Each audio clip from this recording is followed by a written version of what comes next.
Yos nakama, selamat datang di Lifestyle Anime. Akhirnya One Piece 1170 rilis juga. Inilah saatnya Mimin untuk mereview sekaligus menganalisis semua One Piece chapter 1170. Eits, jangan lupa tinggalkan jejak jempol kaki kalian dengan like video ini ya. Plus, bantu sundul video ini dengan klik hype-nya ya kan. Caranya geser ke kanan kolom komentar kalian dan pencet hype-nya. Gas! Jangan lupa tuliskan di kolom komentar dari kota manakah kalian menonton video ini. Kali aja ketemu jodohnya kan di sini. Kalau yang ini buat kalian para oper yang lagi gabut, ada game RPG One Piece keren yang ceritanya dari Luffy Orok sampai ke Elbaf cuy, dan maininnya lewat handphone doang lagi. Tonton video ini sampai habis karena linknya ada di akhir video. One Piece chapter 1170 mendapatkan judul Reverse, atau jika dilokalisasikan akan memiliki arti terbalik.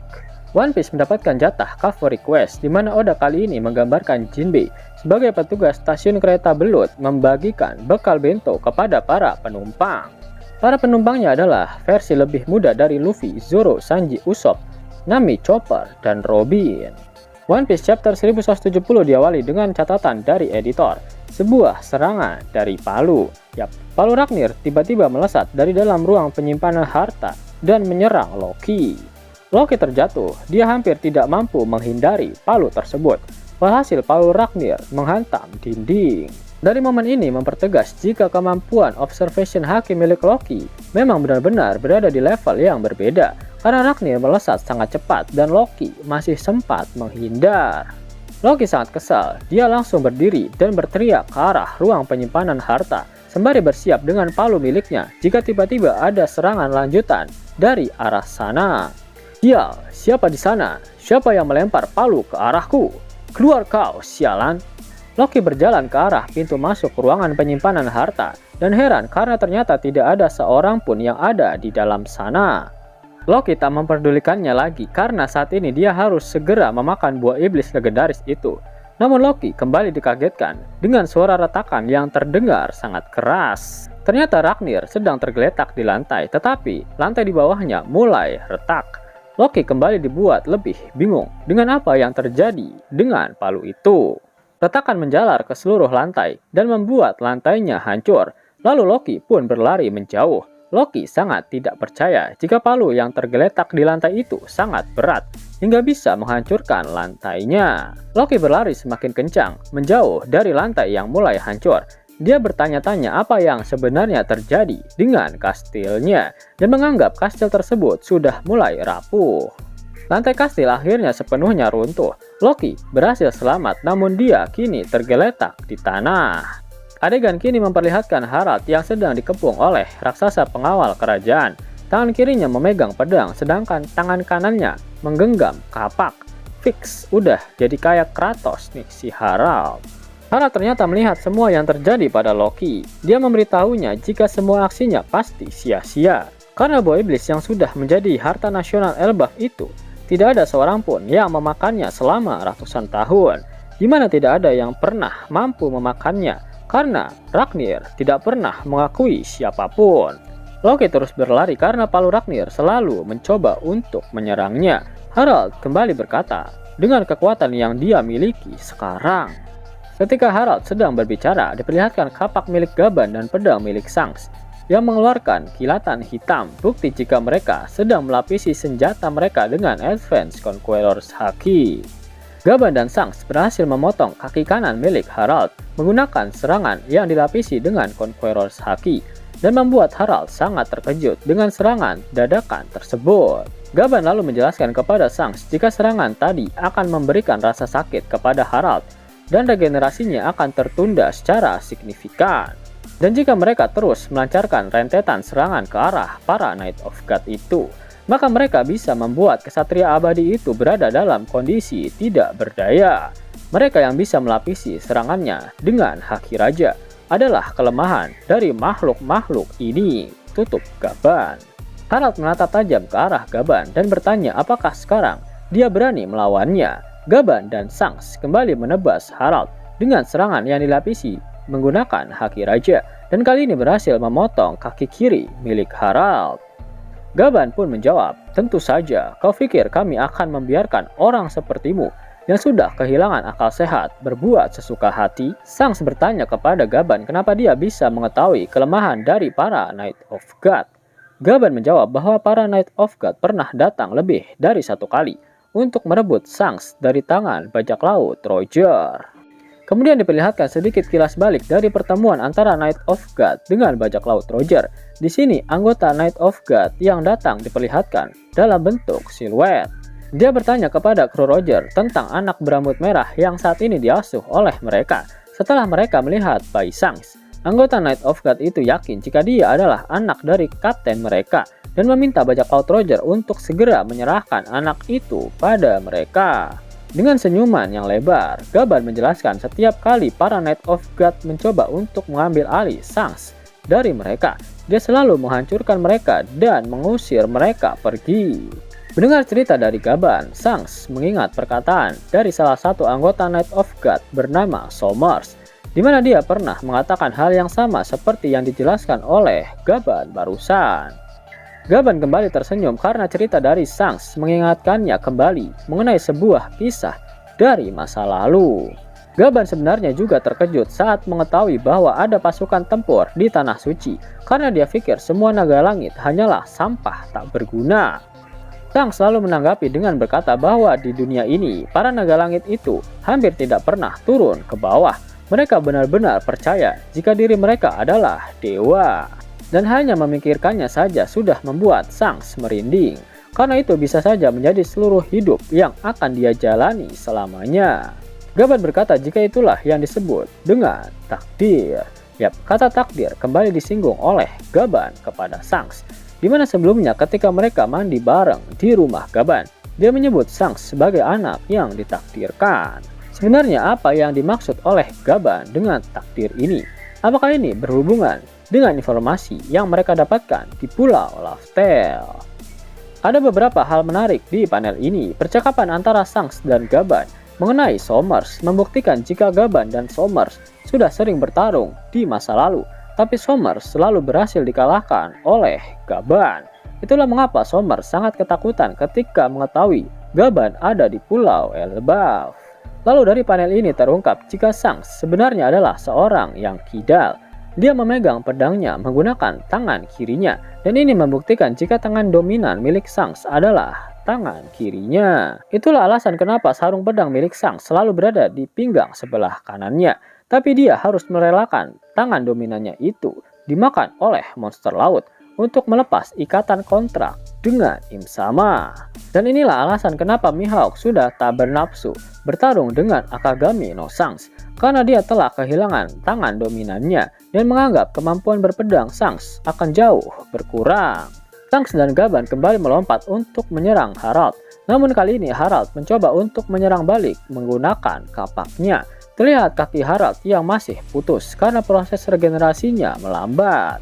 Sangs mengatakan pada Gaban jika dia sebenarnya ingin menyelamatkan Harald.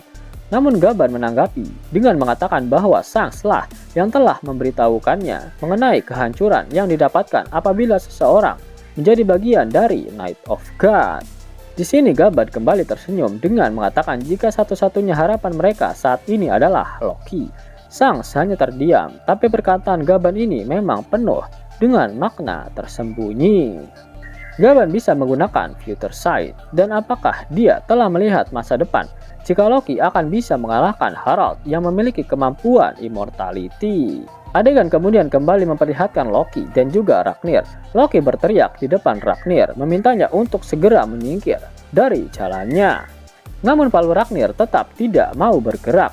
Loki baru saja mengetahui jika Ragnir ternyata adalah penjaga dari harta nasional Elbaf yang merupakan buah iblis legendaris yang ingin dia makan. Tapi yang membuat Loki bingung, kenapa benda itu bisa bergerak sendiri, padahal itu hanyalah sebuah palu. Loki kembali dikejutkan karena palu Ragnir tiba-tiba melayang dan berayun ke sana kemari bersiap untuk menyerangnya. Loki sudah sangat muak, dia pun bersiap menyerang Ragnir menggunakan palunya sendiri.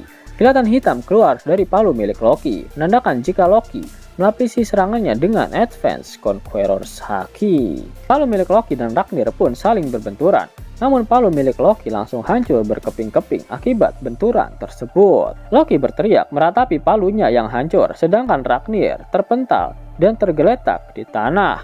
Ragnir berhenti sejenak dan sebagian berubah menjadi seekor tupai. Matanya berputar-putar dan terlihat kesakitan. Kepalanya masih berbentuk palu, tetapi tubuh bagian bawahnya kini berbentuk tupai. Ada benjolan besar di kepalanya, tepat di bagian yang dipukul Loki. Loki melihat tupai itu dengan wajah penuh kebingungan.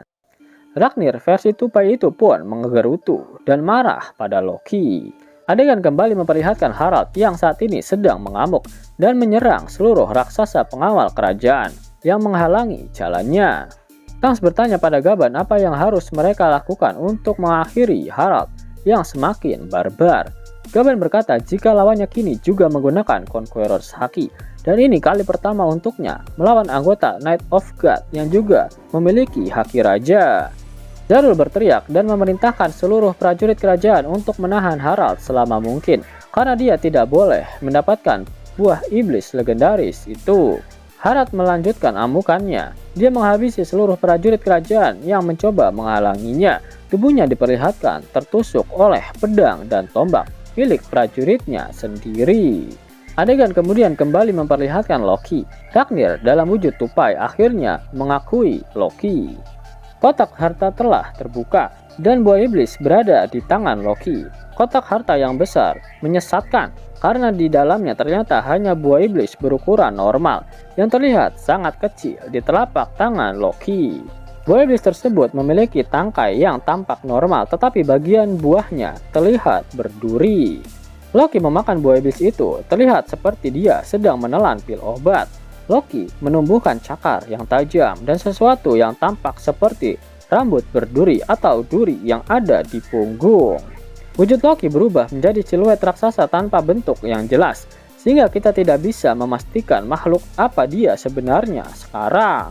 Sementara itu, Ragnir dalam wujud tupai melompat dan berteriak penuh kegembiraan serta kekaguman. Loki dalam wujud Zoannya bergegas pergi ke tempat Harald berada. Harald diperlihatkan masih membantai prajuritnya sendiri. Lalu dia akhirnya merasakan keberadaan dari Loki.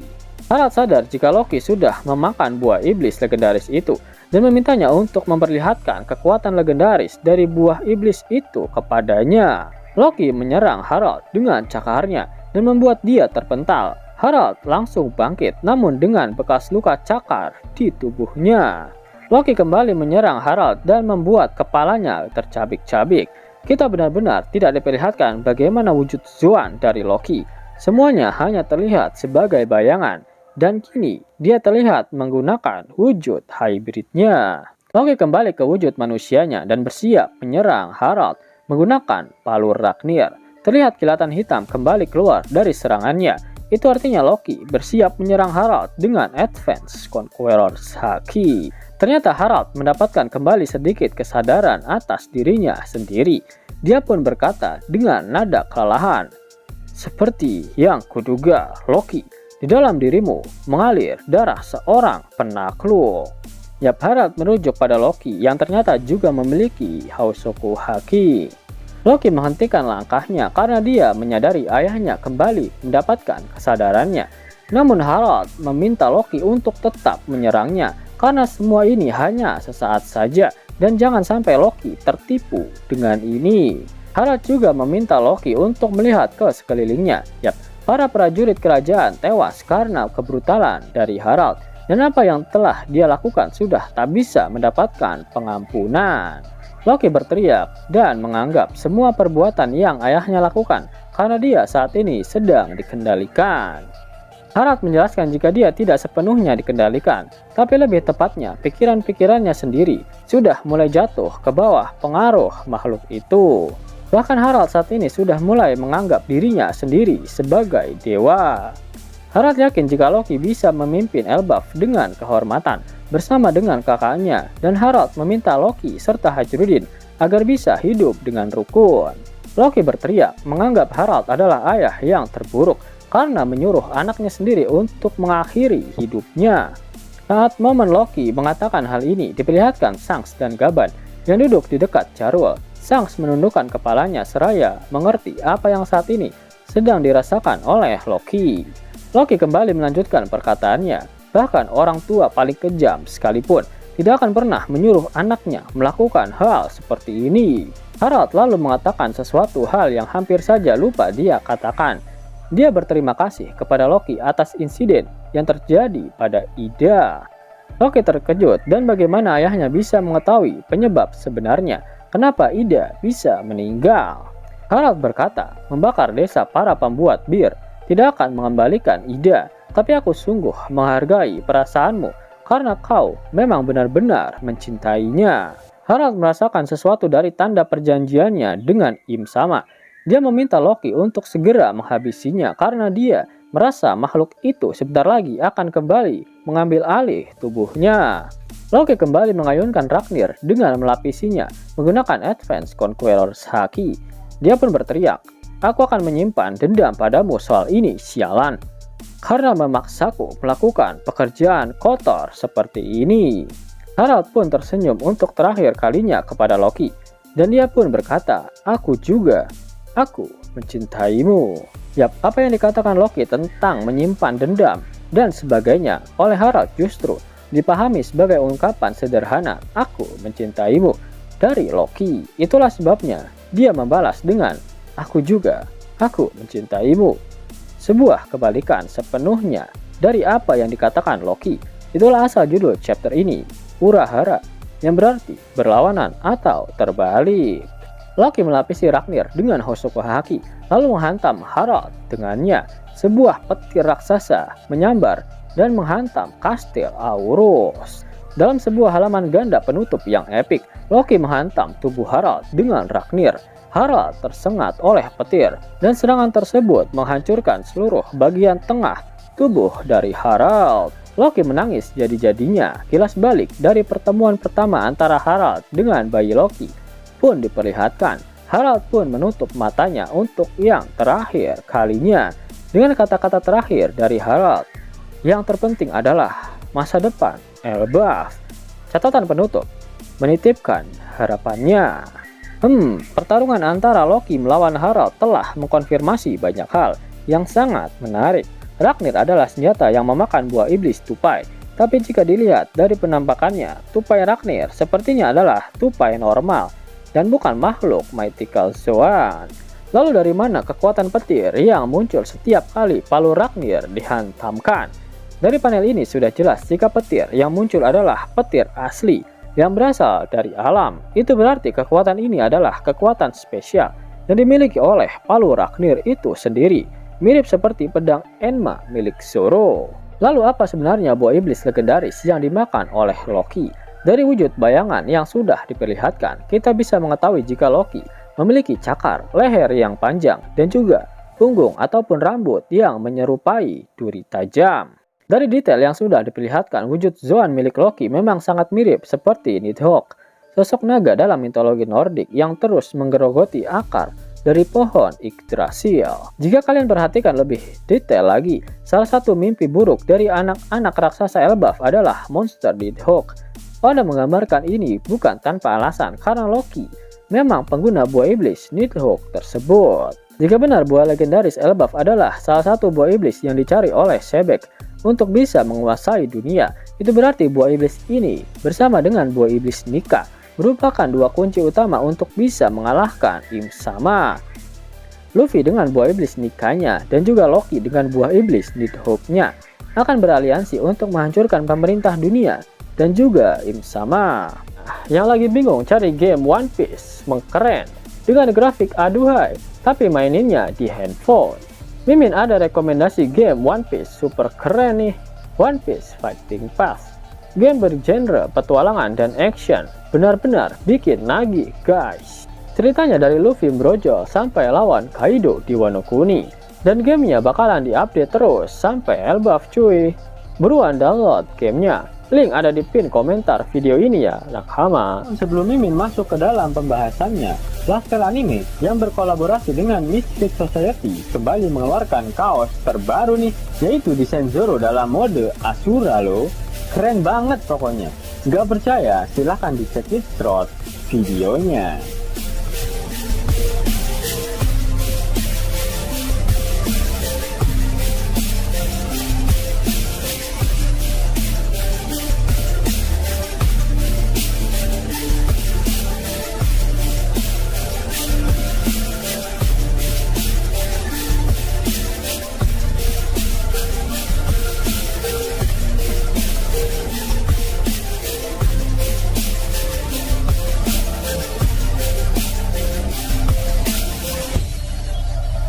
Bagaimana?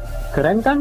Bagi kalian nakama Opler, terutama para fan gayanya Babang Marimo, kudu wajib harus punya baju ini. Gaskan, link pemesanan ada di kolom deskripsi. Jos nakama, itulah hal menarik yang terjadi pada One Piece terbaru. Jika kalian menyukai video ini, jangan lupa klik like, share, dan subscribe channel ini ya, agar nakama semua tak ketinggalan info menarik seputar One Piece. Arigato.